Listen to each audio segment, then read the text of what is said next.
பொண்டாட்டி கைய இறுக்கமா பிடிச்சிக்கிட்டு நடந்து போனா கல்யாணம் ஆகி முதல் வருஷம், 2 அடி விட்டு தள்ளி நடந்து போனா கல்யாணம் ஆகி 2வது வருஷம், நீ முன்னாடி போ நான் பின்னாடி வரேன்னு சொன்னா கல்யாணம் ஆகி 3வது வருஷம், எல்லா இழக்கும் நானே கூட வரணுமான்னு கேட்டா கல்யாணம் ஆகி பல வருஷம்.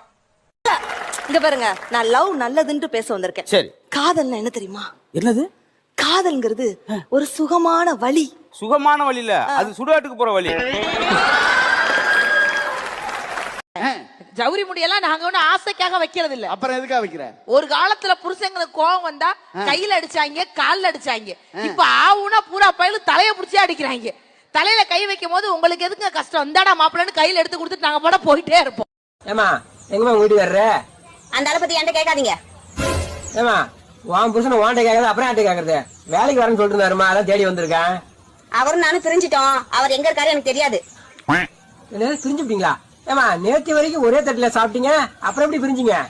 அந்த சாப்பிட்ட தட்டை யார் கழுவுறது தான் பிரச்சனையே. அதனாலதான் நாங்க பிரிஞ்சிட்டோம். இல்லைங்கடா